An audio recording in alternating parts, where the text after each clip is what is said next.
Feed your head, engage your brain, and enter the mind's eye.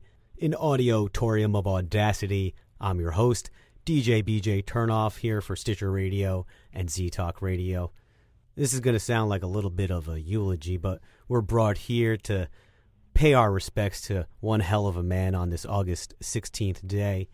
We're commemorating the anniversary of great bluesman Robert Johnson's death. For those not familiar, not only is he one of the original member of the 27 Club, but also Robert Johnson's recordings have profoundly influenced generations of musicians. Listen, when Bob Dylan, Eric Clapton, Keith Richards, and Robert Plant claim you as a big influence, you know you're doing something right there. Still, even though his legendary deal with the devil at the Crossroads is well known throughout the world, his mysterious short life and death has been poorly documented. To fix that, Dr. Bruce Conforth, former professor of folklore, blues, popular culture, and American history, he's going to step into the Mind's Eye studio. Dr. Conforth began his study of Johnson's life and music in 1970, and since then has made it his life mission to fill in what is still unknown about the man. That mission is finally fulfilled with his recent publication, the definitive biography, Up Jumped the Devil, The Real Life of Robert Johnson. The two of us are going to paint a living, breathing portrait of the man. We'll talk about Robert's lifelong relationship with friends and family, his trips around the country as a traveling musician, a little myth-busting about the legends, and finally the mysterious circumstances surrounding his death. The Mind's Eye returns shortly on Stitcher Radio and Z-Talk Radio. You're listening to The Mind's Eye on Stitcher Radio and Z-Talk Radio. Before we discover a little bit more about the mysterious life and death of musician Robert Johnson, let's talk a little bit more about what archaeologists just uncovered in Pompeii, the city famous for being unexpectedly buried in ash and lava. Archaeologists have just discovered a strange chest filled with objects like dolls, skulls, and miniature penises. Peni? Find out more about the Sorcerer's Trunk at Facebook and Twitter at Mind's Eye Show, or just go to themindseyemedia.com. We'll be back in a Mind's Eye moment with Professor of the Blues, Dr. Bruce Conforth. This is The Mind's Eye. Let's welcome Dr. Bruce Conforth, Professor of the Blues, to The Mind's Eye on Stitcher Radio and Z-Talk Radio. Thank you so much for your time tonight, Doctor. Oh, it's great to be here. Thank you for having me. Oh, our pleasure, truly. And before we go into the great Robert Johnson, let's talk about the illustrious Dr. Bruce Conforth. You've had an interesting musical journey yourself. Share a little bit about your background, the usual greatest, biggest dreams, greatest fears. What are you up to these days, Bruce? Oh, wow. Well, that's a huge question, actually. Or let's just stick with what are you up to these days and what you've been up to. What am I up to these days? Well, right now, obviously, the most important thing is helping to promote our book. We've spent so much time and so much effort. We've gotten such good response that really all my time pretty much is being devoted to that. I'm trying to put some time into playing, performing, and hopefully some more recording. But I have a feeling that that's going to have to continue to take a back seat to the book right now. And I think that's probably a good problem to have, I would imagine. So, and taking a look at your resume, for me personally, when I take a look, I'm like, oh, what are some of my all-time jobs? And I'm taking a look at your resume, and I see that you were the founding curator of the Rock and Roll Hall of Fame. I mean, who wouldn't want to be that? How did you get picked to be that position? That was an interview process that took more than a year, and I applied for the job. It was an international search. And I was flown several times to New York to meet with industry executives and several times to Cleveland to meet with the business people who were putting up the money for the museum. And it was quite a long, exhaustive process. And after a year, they decided to pick me. And just the museum is just, it's gorgeous, and the collection is unbelievable. So kudos to you and helping to make that, building that unbelievable foundation that, in my opinion, is one of the best parts about Cleveland. I mean, if not really the country, it just captures so much of the essence of rock and roll in so many ways. So truly kudos. Well, I'm glad you feel that way, because there were a lot of people who said rock and roll doesn't belong in a museum. Well, I think that, and I guess maybe for me, I guess that would be, how can you capture rock and roll, but in a museum? But I think we have to celebrate, our past, and particularly our musical past. Our the rock and roll that America has put a part into in the overall scheme. So, yeah, truly unbelievable. And if you don't mind, just put in a good word for me, so when they're looking for the next curator, they know who to go towards. So, one of my favorite movies is High Fidelity. Have you ever seen that by any chance, with John Cusack? Yeah, I have. Okay, so in my mind, I think one of my favorite parts is when he's tackling his great reordering of his vinyls, and he unveils to his friends how he reordered them at the end, and it's autobiographical. And in my mind, Doctor, I see your collection as autobiographical in this way. How off am I? What's your collection like? Well, actually, that's probably pretty true, because I guess for one thing, my collection spans 60 years and basically reflects the portions of my life that were influencing me at any given time. I was part of the folk blues revival in the early 60s in Greenwich Village in New York City. So the portions of my collection, my music collection, reflect that time and those artists. And then after that, once the Beatles came, I, like so many others at that time, put aside my acoustic guitar for a while and picked up an electric guitar and played in kind of blues-oriented bands. And so a lot of my collection, reflects things like the Paul Butterfield Blues Band and the Segal Schwall Blues Band and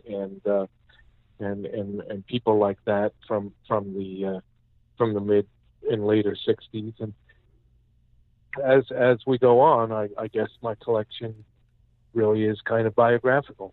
Now that it's it's the big hullabaloo about the 50th anniversary of Woodstock, and now that it's 50 years past that time frame, how do you reflect upon the revolutionary 60s? I mean, I imagine positive, but what 50 years later, what how do you look at it? With mixed feelings, because as my good friend Paul Kantner, one of the founders of the Jefferson Airplane, once said to me, for 15 minutes everything was perfect, reflecting upon the early 60s and the beginning of that whole scene. And I think Paul was really right. There was a time in the beginning when everybody was in it for good reasons, for good vibes, for feeling the love. But it didn't take long for that to become quickly commercialized and commodified, and people to leave bands and in favor of the pursuit of stardom. And so yeah, the 60s, it's a mixed bag, and we also tend to look back on it and remember only the good parts about it. I guess there's that new movie Once Upon a Time in Hollywood that has just come out, and I haven't seen it, but I imagine that from what I've heard, it has to do, at least in part, with the Manson murders. There was a lot of crap going on at that time. The 60s were not all about peace and love. There was a lot of nasty stuff going on. a lot of the music, we only remember the good music, but there was a lot of really terrible music, because FM radio was just in its infancy. And so, at least in the beginning of the 60s, we were still all listening to AM radio. And even once we got to FM, there were a lot of really crappy bands. For every Jimi Hendrix or for every Cream, you had to wade through a lot of really subpar material. Let's talk about what brings us together, the great Robert Johnson. Tell us, how did you get turned on to him, and why did you make it your life mission to kind of fill in some of the gaps of information about him? Well, in 1959, the great blues scholar Sam Charters, blues and jazz scholar Sam Charters, came out with the very first book on the blues. Imagine that. It's hard to imagine that prior to 1959, nobody had written a book about the blues, but they hadn't.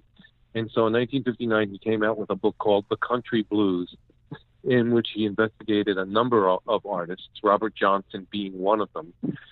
He only had enough information to fill 6 pages on Robert, and most of that information was either completely erroneous or just what he was able to interpret based upon listening to Robert's lyrics. But that book was vastly influential. I think that book was to a large extent partially responsible for the whole folk blues revival, because it helped to turn a lot of people onto a music that they had just never heard before. And then in 1961, 2 years later, Columbia, on their The Source of Jazz series, released Robert Johnson, King of the Delta Blues Singers, which was the first re-release of any country blues artist on a major label. So this was the first time that anybody, other than those 78 collectors, the 78 geeks, who my co-author Gayle Dean Wardlow happened to be one of at the time, the people who used to go tromping around through the South, knocking on people's doors, asking if they had any 78s for sale, old 78s, or people who went and just bought boxes of 78s from thrift stores, and every once in a while they'd come across a Robert Johnson or a Charlie Patton. They had heard some of these songs before, but the release of the Columbia album was the first time that the mass public got a chance to hear any country blues artist. And Robert just quite simply blew me and blew everybody I knew away, because we had never heard anything like that. His guitar playing was unlike anything we had ever heard. His vocals were unlike anything we had ever heard. His lyrics were of a total other world. So, it was listening to Robert Johnson in the early 60s was like listening to an alien come down and imparting some grand information to us. And of course, it didn't hurt that, the liner notes and everything proclaimed Robert as the king of the Delta Blues and that he was the greatest ever. And so, that's why people like Clapton and Keith Richards and so many others, and got enamored of Johnson, because think about it. We didn't have anything to compare him to. And I'm not putting Robert down, but we had nothing to compare him to. He was it. This was it. This was the album. And we were being told that he was the greatest ever. So it was like, wow, okay, we believe you. This guy is amazing. So that really, really spurred my interest. And from that moment on, I kind of wanted to learn how to try to play like him. And here it is, almost 60 years later, and I'm still trying, because, there are some things that he does, I'll listen to them even today, and I'll go, how in God's name did he actually do that? I mean, the rhythms and the things. I mean, how did he really do that? And then, of course, there was the whole thing that since nobody really knew anything about Robert Johnson, people always said, well, we'll never know about Robert Johnson. The great Texas folklorist, Mac McCormick, who before his death actually helped us out a whole lot with our book. Mac called him a phantom or a cipher. And it was really believed that we would never know anything about Robert. And I just said to myself very early on, that just can't be the case.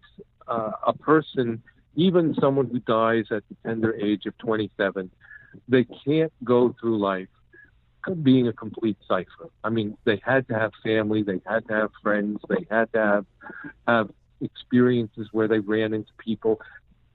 So it became a real mission to me to refute that whole idea that we'd never know anything about. So much is talked about his death, mysterious death, and the legend, but let's talk a little bit about his life and celebrate that. How would friends and family describe Robert Johnson? That is a really good question, and family would probably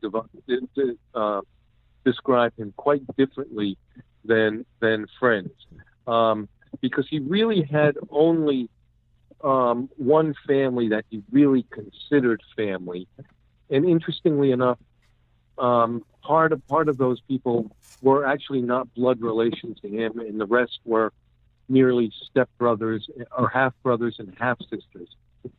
It was the family of his mother's husband, Charles Dodds, who was living in Memphis. And so, to give you the kind of backstory on this, we have to begin with the idea that Robert's mother, Julia Majors, married this man, Charlie Dodds, in Hazelhurst, Mississippi. And together they had 10 children. This is before Robert. They had 10 children.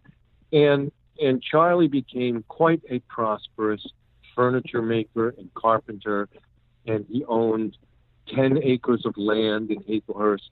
For an African American at around the turn of the century, he was really doing quite well. But something happened. Rumors originally said that Charlie and a white Italian businessman, Joseph Marchetti, also from Hazelhurst, and the Marchettis were quite well off. They were very, very well. They were a very wealthy family. The rumors were that Charlie and Joseph had the same mistress. We actually found no evidence of that. So we believe that was a myth made up just to kind of like give an excuse for the Marchettis going after Charlie with a vendetta. We believe that it was just that they were jealous of his land ownership and his business. And Charlie was forced to flee a lynch mob dressed as a woman in the dead of night. And he went to Memphis and changed his last name from Dodds to Spencer to avoid being discovered by the Marchettis. Well, this leaves Robert's mother, Julia, in quite a lurch. She has no trade. She has no education. She can't read or write. She has no way of taking care of herself. And so she hires herself out to a few different employment agencies. She works on a couple of different plantations. She takes up with several different men until she finally has an affair with a man named Noah Johnson in Hazelhurst. And Noah and Julia give birth. Well, Julia gives birth, but they create Robert Johnson. And Noah really didn't want to have anything to do with the child. And so Noah just flees. Noah splits. And Julia is left again, basically homeless, and now with a new child. And she tries to do the best she can, but by the time Robert is just about turning 2. He hasn't quite turned 2. She says, I can't do this anymore, and she brings the young infant to Charlie's house in Memphis and just drops him off, creating what is unquestionably any child's worst fear, being abandoned by your mother into the hands of strangers. And so Robert is placed into the hands of the Spencers. Charlie has now remarried a woman 40 years younger than him and already started another family. But Charlie is very welcoming, and for the next 8 or 9 years, Robert lives with the Spencers in Memphis and really considers them his family. He takes the last name Spencer. And this is something that almost all articles or anything written about Johnson has kind of overlooked the fact that Robert basically grew up an urban kid. He grew up in Memphis. Unlike people like Son House, Willie Brown, Charlie Patton, any of the other country blues musicians that are associated with Mississippi, who grew up and spent most of their time on plantations, Robert grows up in the city. And as a result of that, he's subject to all the trappings of city life. He goes to school. He gets a really good education while he's in Memphis. Charlie Spencer, his erstwhile stepfather, since he was a tradesman, he was preparing Robert not to be a sharecropper. He was preparing Robert to be a tradesman like himself, which is why he was going to school. Robert was never meant to be a farmer. He was never meant to be a sharecropper. But then, in 1920, when Robert is almost 10 years old, Julia, who by that time had remarried an illiterate farmer by the name of Will Dusty Willis, Julia shows up. Robert didn't even know who she was. He was terrified when he saw this woman coming at him.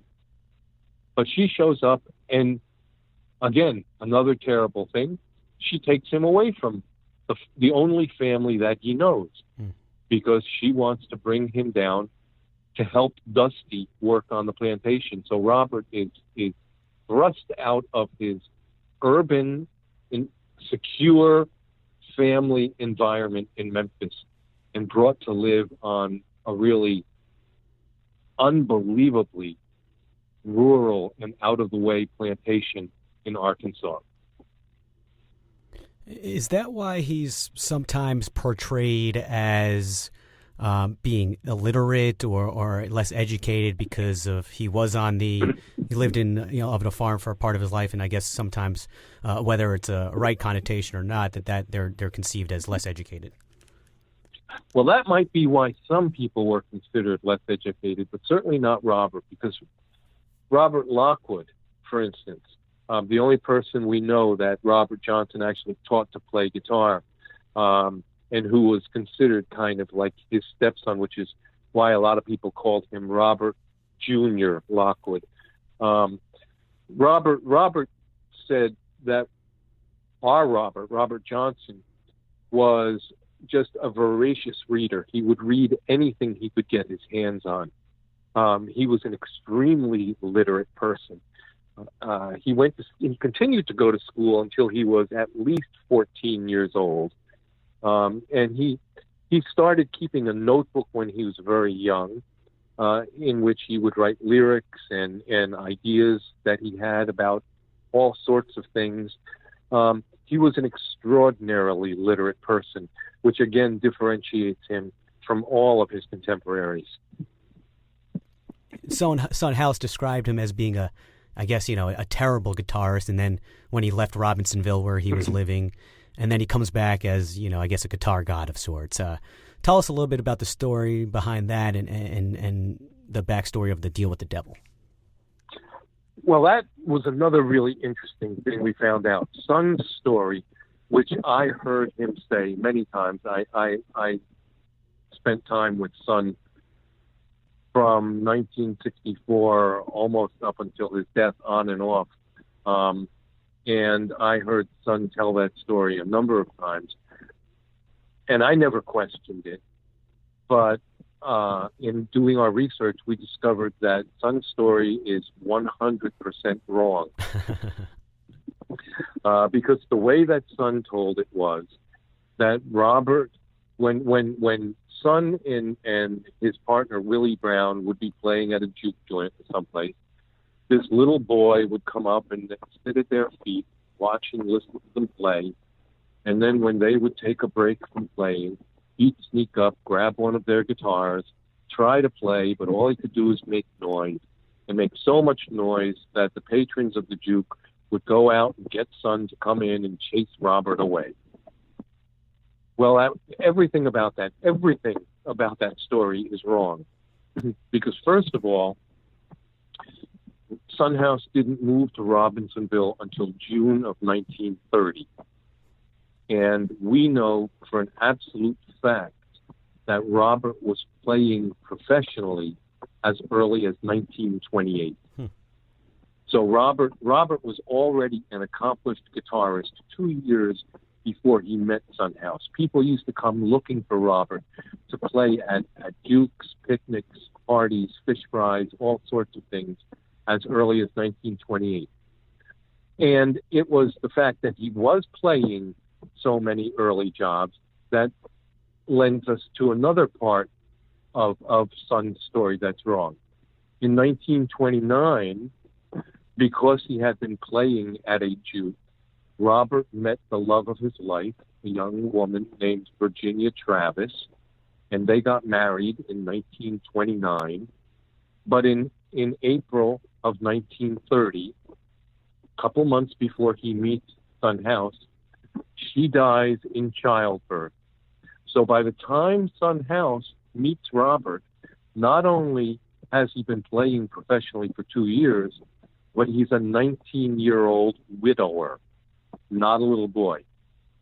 So really, everything about Son's story is wrong. And I'm sure that the reason why Son told the story the way he did was because, yes, Robert did leave for a while. And when he came back, yes, he did blow everybody away. And he literally, almost in a typical Joseph Campbell, the hero's quest, mythological manner, literally the student took the seat of the master. I mean, Robert returned and literally took Son House's seat, literally and figuratively. So Son was quite jealous of Robert's success, and it makes perfect sense that he would have tried to downplay Robert's abilities and try to aggrandize his own abilities by saying, "Oh yeah, I taught Robert everything. Robert couldn't do anything, and I was the one who taught Robert." But none of that is true. And really, he was taught by Ike Zimmerman, or like a kind of an apprenticeship, a little bit. Yeah, he wasn't, like we said. I mean, he was already playing. The difference between what Son House was doing in 1930 and what Robert was doing in 1930 was Son House was playing really raw, down and dirty blues. I mean, he was playing the real thing. And Robert still hadn't developed that yet. I mean, he technically he probably could have, but his repertoire at that time existed more of older folk songs and a few pop tunes of the day. And so actually that also makes sense to say that, Robert made noise on the guitar, because the people who were at the jukes that Son House was playing, they were there to hear the low down dirty blues. And if this guy got up there and started playing a folk song, they would have said, "Hey, what the heck is that? We don't want to hear that. Get that out of here." So yes, Robert leaves, but Robert does not leave because Son House chased him away too many times. Robert actually left because he wanted to try to find his biological father. He wanted to try to find Noah Johnson. And so Robert, because think about it, his wife and baby had just died. He was heartbroken from that. What was he going to do? He wanted to then find out who am I? I need some sense of identity. I've lost the only identity I have. I lost my wife. I lost my potential son or daughter. I need to find something that tells me who I am. I'm going to go and try and find my father. So he goes to Hazelhurst in search of Noah. Noah, as I said, was long gone. We couldn't find any trace of Noah. No one really knows what happened to Noah. I mean, after Robert was born, he just hightailed it out of there. But instead of finding Noah Johnson, Robert stopped in a juke joint just a little bit south of Hazelhurst. And there he met a man named Isaiah Ike Zimmerman. And Ike was allegedly one of the best, if not the best guitarist in all of South Mississippi. And for whatever reason, Ike took a liking to Robert and invited him to come and live with him and his wife and children in their house, and said that he would teach Robert everything that he knew. And that's precisely what Robert did. He went and he stayed about 8 months with Ike. And Ike kind of like was responsible for putting the icing on the cake. You know, he smoothed off all the rough edges. He taught Robert, some of the tricks of slide guitar and some other things. He really turned into a diamond. And Ike was known, or supposedly known, for playing his guitar in the cemetery. Do you think that this is, and by association, do you think that this possibly has something to do with how the deal with the devil started because of this association, or do you think those origins lie somewhere else? Well, first of all, yes, it is true that Ike used to like to play in a cemetery. Ike always used to say that in order to learn how to play the blues, you had to play sitting on a gravestone at midnight, because that way the haints, H-A-I-N-T-S, which is a Southern expression for spirits or ghosts or whatever, then the haints would come out and the haints would teach you the blues. And so, yes, in fact, Ike did take Robert over to the nearby cemetery, and they would sit there at night and they would play guitar. Now, Ike insisted it was because of the haints. Ike's daughter believed that they used to go over to the cemetery because they knew that was someplace where nobody would bother them, and they could make as much noise as they wanted. So that part of the story is true. I don't think that has anything to do with the crossroads myth. The crossroads myth existed long before that. I mean, the crossroads, in almost every culture, universally, the crossroads is an archetypal, mystical place where the heaven and earth and the ancestors in the present, and it's a place that transcends time and space, and there's usually a trickster figure who is the guardian of the crossroads. And in Africa, in particularly among the Yoruba, the crossroads was venerated as such a place, and there was a guardian called Elegua, who was the trickster figure. As that myth migrated to the Caribbean and Brazil, and it mixed with such things as the religions of Santeria and Candomblé, and ultimately voodoo, it gets all mixed up until it comes into the United States, into North America, and mixes with Christianity, and Elegua becomes Legba, and ultimately with Christianity, Legba becomes the devil. But this idea about being able to make a deal at the crossroads is a very, very, very old one that can be traced back in the United States to at least the 1800s. How much, and sticking with the influence of, I guess, African-American culture and Caribbean culture, how much influence do you think that culture and tradition, like the Hoodoo culture, had on Robert Johnson and his music? Not the tales, but actually on him and his music. Well, it's difficult to know exactly how much musically it had to do with him.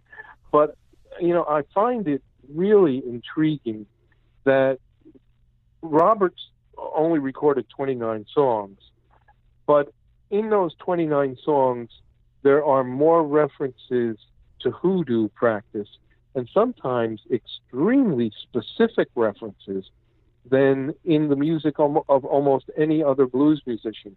So Robert, the crossroads aside, Robert had to have been quite familiar with hoodoo practice in order to speak so specifically and so often about it in his songs. For instance, in the song "Stones in My Pathway," well, "Stones in My Pathway," that's a direct reference to a form of hoodoo known as foot traffic magic, which is where you lay something across a path that somebody is going to, your victim is going to walk over, and they will then fall under your spell. And stones, it was very common for people to coat little stones or pebbles with gopher dust or cemetery dirt or some other concoction, and then to sprinkle these stones across a path so that their victim could walk over it. So "Stones in My Pathway" is actually a very specific reference to a hoodoo practice. And then in the lyrics of the song itself, Robert says things like, "My enemies have overtaken me."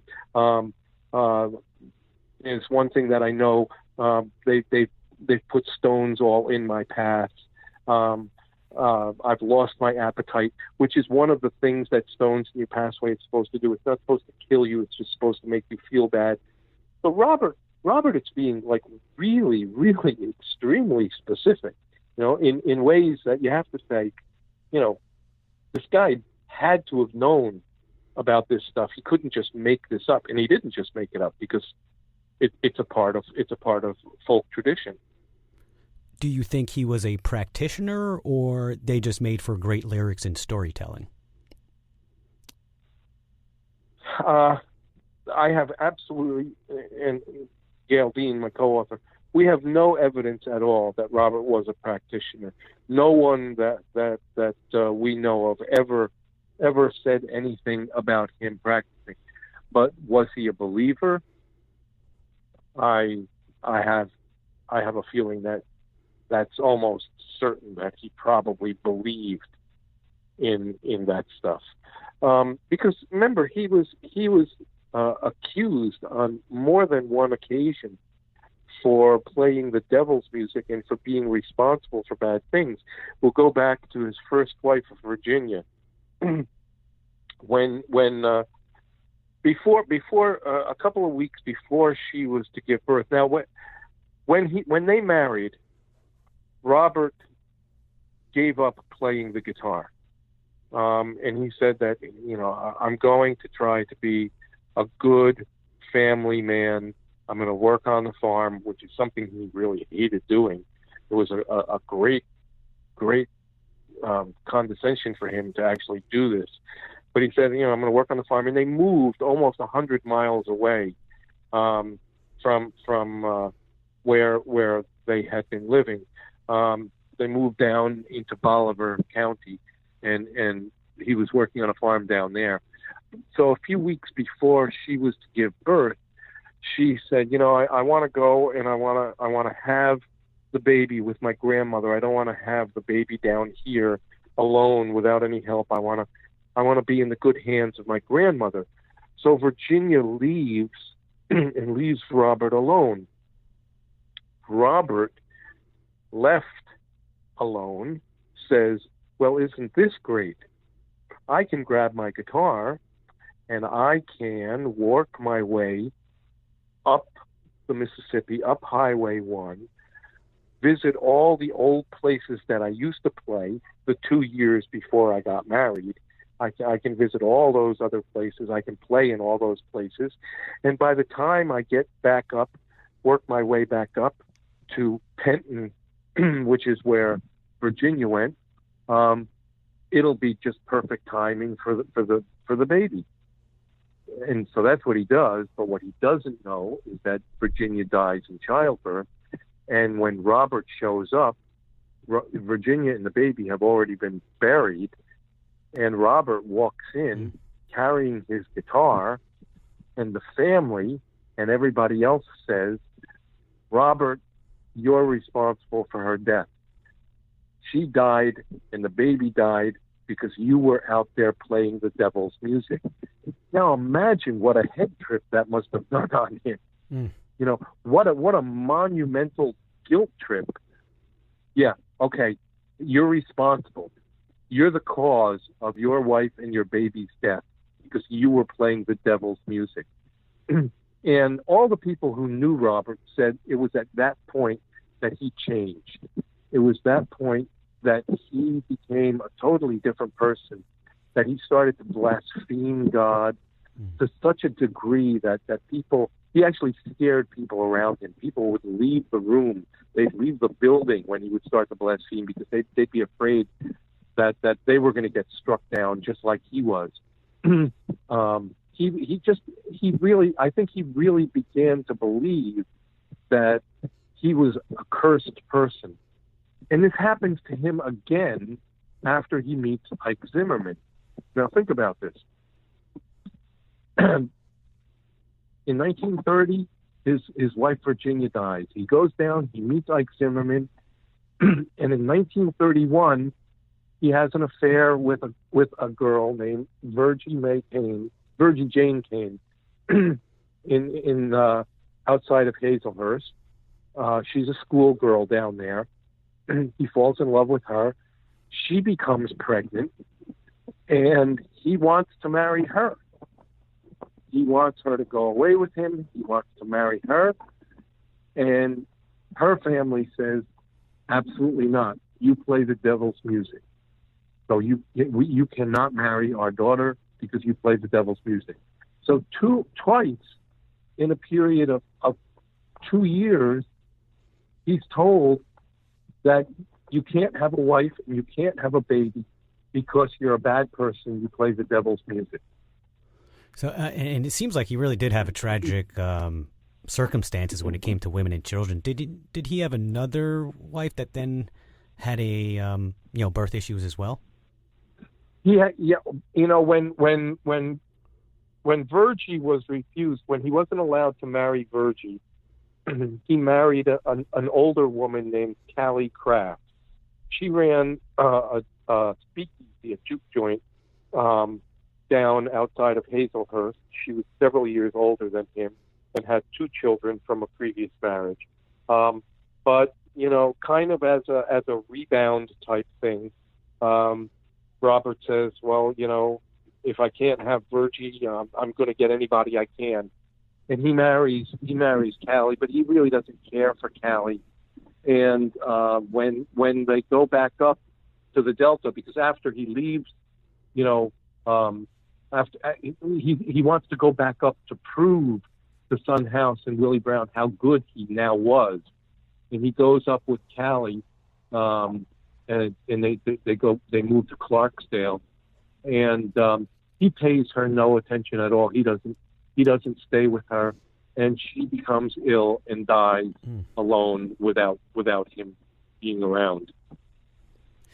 Yeah, he must have really felt like he was cursed on some level, whether he had true feelings for this woman or not. But the tragedy after tragedy of women and children, and before you mentioned that he became blasphemous. Now, does that also translate into the fact that he was playing into the legend, also saying no, he really did have a deal with the devil? We have no evidence that he ever actually said that. We have absolutely no evidence that he ever told anybody that.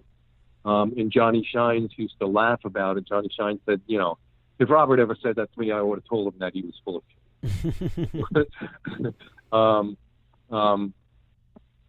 But we also have no evidence that he ever denied it. And that was such a common folk belief, and it had already been attributed to Tommy Johnson, no relation. But, 10 years earlier, the great Tommy Johnson, also from the same area, Crystal Springs, which is just like 10 miles away from Hazelhurst. Tommy Johnson was alleged.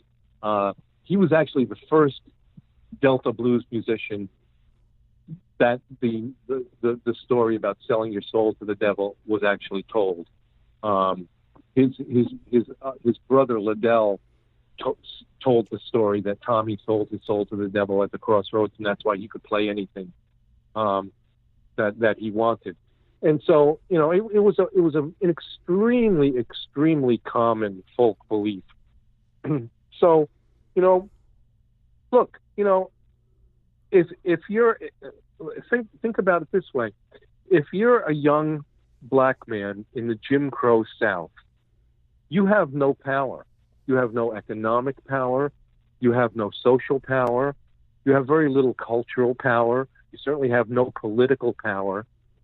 And so if somebody says, that you made a deal with the devil, it might not be a bad idea, to not deny it, because then you've got some power.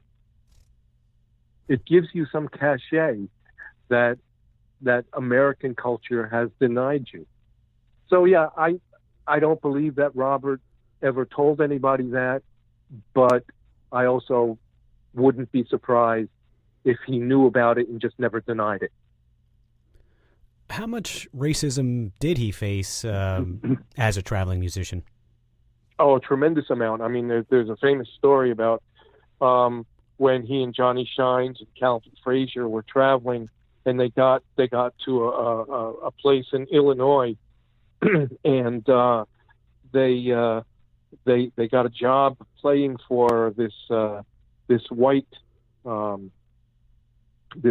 bartender, and he apparently was charging people a whole heck of a lot of money to come and see them play. And finally they asked, how come, there's so many people, that are coming to see us play. And they were answered with, because nobody here has ever seen niggers before. I think it's really, really telling, that I mean, they were quite often put on display, I mean, they were exploited and put on display and like animals. Yeah, exactly. Animals, the supposed animals that play, better music than anyone else in that crowd could ever play. So yeah, it's indicative of those times, to say. And could play anything, not just better, but could play anything. I mean, that was one of the remarkable things about Robert. Robert could literally play anything. He had an eidetic memory. If he heard something, he could play it. Didn't matter, he didn't have to know the chords or anything. All he had to do was hear it, and then he could play it. And so Robert played polkas. He played klezmer music. He played Jimmy Rogers songs. He played pop tunes. He played swing band stuff. When he was in New Jersey, and this is one of the things that just tickles me absolutely. I'm so delighted with this idea. Robert played an Italian wedding in Newark, New Jersey, at which he played tarantellas. Now, the idea of Robert Johnson in Newark, New Jersey, playing for an Italian wedding just boggles my mind. What would it have been like to see him in person as an audience member? Well, that's a really good question, because apparently live he was unbelievable. And my good friend Elijah Wald wrote, prior to our book, the best book on Robert. And for what it does, it's still an extraordinary book. It's called Escaping the Delta, Robert Johnson and the Invention of the Blues. And in it, Elijah talks about how Robert's recordings really didn't have that much of an influence on blues musicians at the time. And that's absolutely true. First of all, because they didn't sell that much. His best-selling record, Terraplane Blues, sold maybe about 5,000 copies, and the rest of his records, sold sometimes in the hundreds. They just didn't sell that well at all. So his influence as a recording artist was not that great. But everybody who saw him live, whose recollections we have, said that he was absolutely unbelievable in person, because he always said, whatever anybody can do on the piano, I want to be able to do on the guitar. And apparently that's exactly what he did. He was the first, musically, he was the first person, the first guitarist that we know of to utilize the boogie bass, that becomes so emblematic of rhythm and blues and rock and roll. The da da da da da da da da da da da. That shuffle beat with the bass that played with your thumb. So he's the first person to introduce that, the first country blues musician to introduce that. Then he does something that usually only jazz guitarists did, and that was to use the entire length of the fretboard, the entire length of the guitar's neck to make his chords. Earlier guitarists, people like Blind Blake and Charlie Patton, Blake was an astonishing guitarist, but most of those guys all played their chords in the first position, which means that they played their chords down close to the headstock in one position. Robert would make an A chord in like 3 or 4 different positions on the neck of the guitar. So he played all over the place.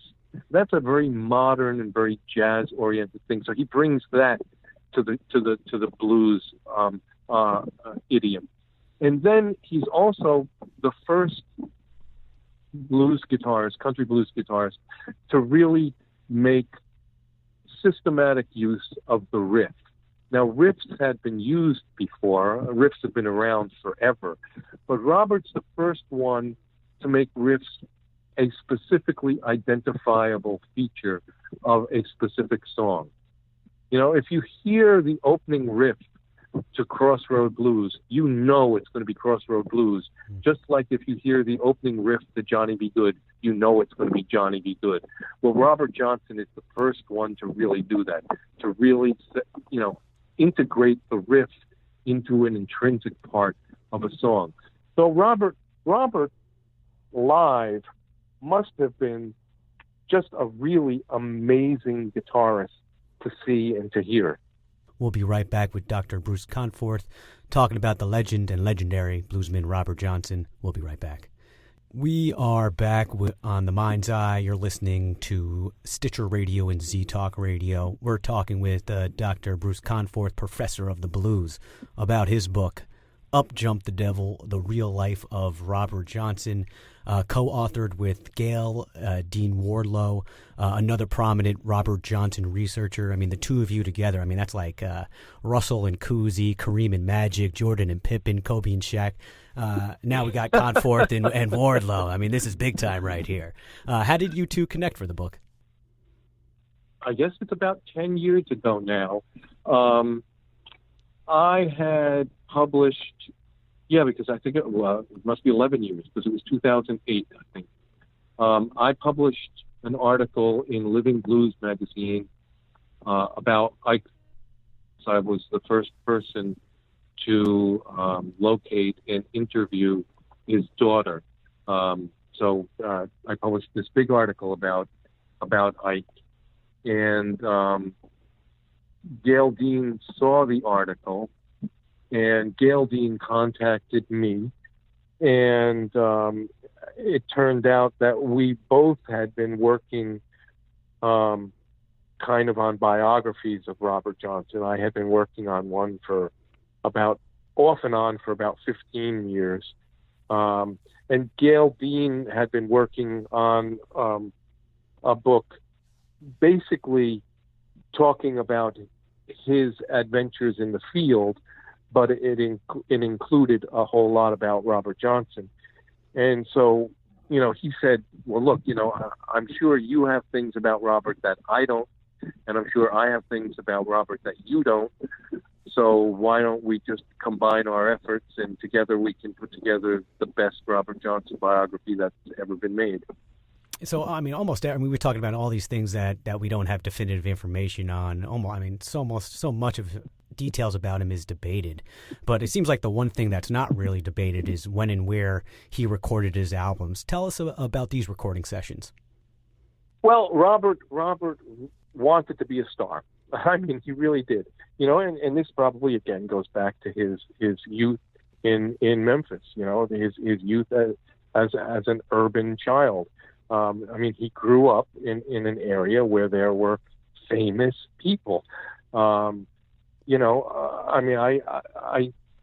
got newspaper clippings from the Memphis papers during the years that Robert was living in Memphis. And, there were people like W.C. Handy, the great Broadway star, George M. Cohan, even the Marx Brothers. Before they started making movies, when they were a vaudeville act. Robert was exposed to, or at least had the ability to be exposed to, all kinds of jazz and theater and really major artistic endeavors. And so I think from almost day one, Robert had it in him that he wanted to be a star. He didn't want to be a farmer. He wanted to be a star. And so he went in search of the Jackson record store and record talent scout, H.C. Spear, in Jackson, Mississippi. Spear had already gotten Charlie Patton and Ishman Bracey and a number of other people contracts with record companies. And so Robert went to Spear's record store and recorded a demo for him. Spear thought that it was good enough that he passed it on to Vocalion Records, and one of their agents, a man by the name of Ernie Ertl, and his wife drove up to Memphis to pick Robert up and to drive Robert down to San Antonio for his first recording sessions in 1936, in November of 1936, Thanksgiving weekend. Was his record producer Don Law for that one, or was that one for the second? No, it was Don Law for both of them. Yeah. How did he describe Robert, musically and as a person? He thought that he was a good-looking, and this is almost a quote, a good-looking, shy young man with beautiful hands. I've never seen his hands, but I'm sure they're absolutely lovely. Well, yeah, he had very long fingers. In both of the photos that exist of him, you can see that he's got these really long fingers, not unlike Jimi Hendrix. Keeping on the photo part now, supposedly there is a third photo out here. There was a couple that recently came out, or within recent time frame, that people really argue over, but there's supposedly a third one. Have you seen any of this? But it hasn't been publicized. Are you familiar? Yes, I have. I did see the third one a number of years ago. It did exist. I have no idea. Do you think it's authentic? Now it belongs to Mac McCormick. Yes, absolutely, it's authentic because it was taken at the same time as the famous Hooks Brothers photograph, the one with Robert holding a guitar in a suit and hat. He's wearing the same suit and hat, and he's standing with his half-sister Carrie and her son Louis in his Navy uniform. He was at home in Memphis on leave from the Navy.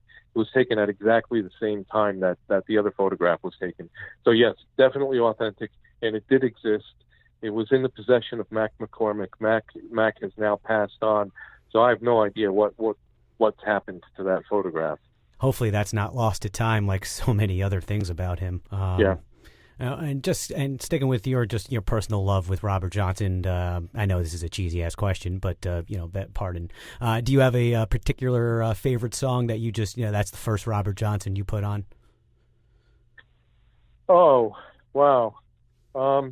Well, it's one of 29, right? So it's not that mathematically, it's not too bad. you asked me what you described as a cheesy ass question, so I will give you a cheesy ass answer, and it's probably Crossroads, Crossroad Blues. Mm-hmm.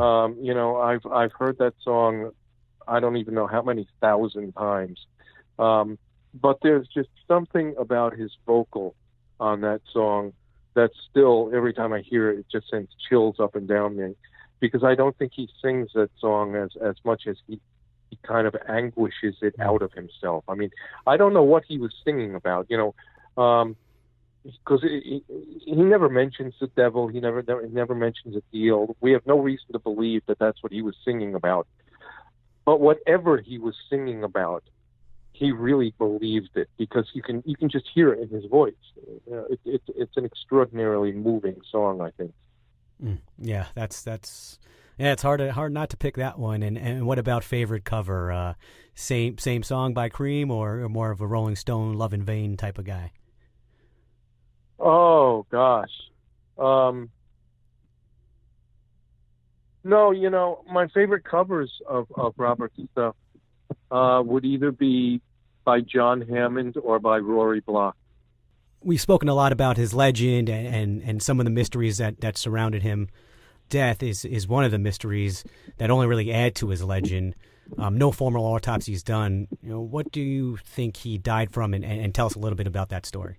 Well, we know what he died from, and that's in the book. And so, rather than just give that away, I'd say that anybody who wants to really read the real story should read the book, because it's really quite horrific how he died. I mean, one could say that yes, I mean, he died because he's with the wrong woman at the wrong time in the wrong place, but it was an accident. Robert was not supposed to die. But circumstances, again, just like so much of his life, circumstances were not in Robert's favor, and that's why we lost him. And I was hoping I could pry it out of you, but I guess we got to give them something to at least buy the book for, because you have given us so much information already, and we really do appreciate that.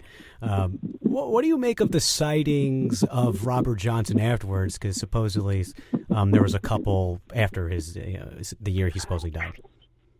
Well, there was only that one that I know of, that short couple of second film clip that some people thought was Robert Johnson, but it was quickly discovered that it wasn't, because in the background there's a guitarist playing in front of a movie theater, and people thought that this was Robert Johnson. But when on examination, the advertisements for the movies that are up behind the guitarist showed that the movies that they were advertising didn't come out until a couple of years after Robert had died. So. No. What about the idea? No, Robert died. When he died in 1938. There's no question about that, and he's buried in Greenwood, Mississippi. There's no question about that. There's only one real grave. I know that there's three places that people claim that he was buried, but there's only the one place at the Little Zion Church on Money Road in Greenwood, Mississippi, underneath a pecan tree, a big pecan tree. That's his real burial site. Why are you so sure that that's his real burial site? Well, for any number of reasons.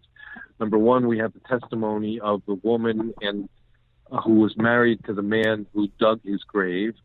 And we also have the testimony of his half-sister, Carrie, who, upon hearing that Robert had died and was buried by the state, went down to Greenwood, hired the only local African-American undertaker, whose records we also found, to dig him back up, have him placed in a proper coffin, and reburied at the same site.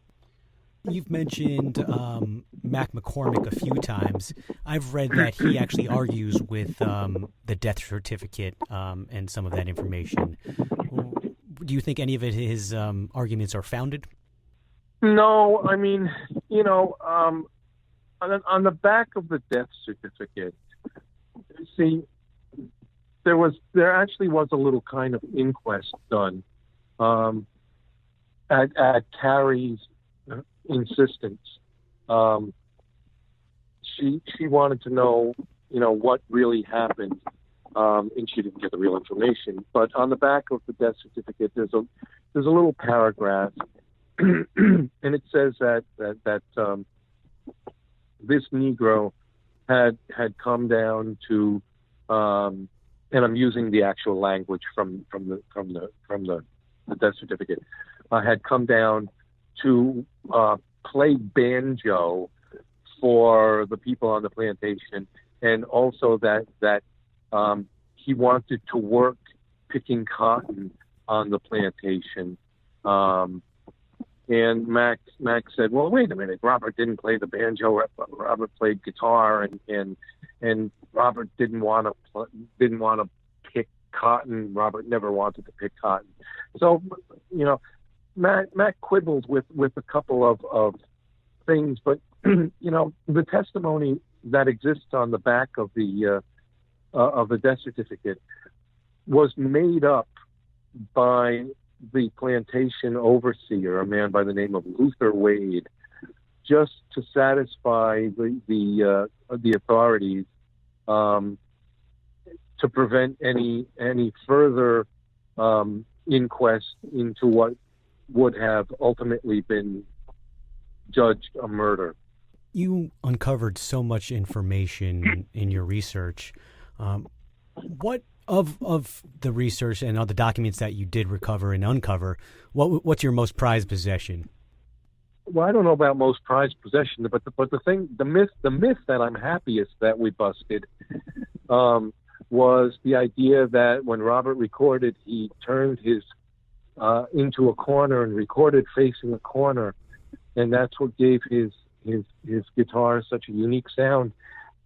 even the great guitarist Ry Cooder, I mean, I love Ry, but even Ry said that, oh yes, Robert recorded into a corner because he was corner loading. Excuse me. Ry said that Robert did this on purpose so that he could get a bigger sound. Because think about it, I mean, if you just stand talking into a corner, the sound will reverberate back and it'll be a bigger sound.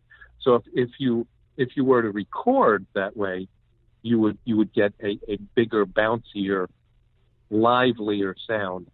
And for years and years and years and years, it was believed that Robert turned his back and recorded into a corner, and that's completely erroneous. That Robert never did that. Never recorded into a corner. Never once recorded into a corner. I mean, it's funny because on the second copy, I mentioned the King of the Delta Blues Singers. Well, that was Volume 1. In the 70s, Columbia issued another one, Volume 2, King of the Delta Blues Singers, Volume 2. And on the cover, there's an illustration of Robert actually recording into a corner. And that just helped promulgate that myth even more, which is just crazy because Robert he never did that. And it's funny how almost everything about him just seems to be convoluted or just pretty much inaccurate for the most part. And thankfully, you guys were able to do so much research. I mean, is there a holy grail of Robert Johnson documentation that you've heard about, or something that would just give us such, clarify who really is Robert Johnson? Is there anything out there like that?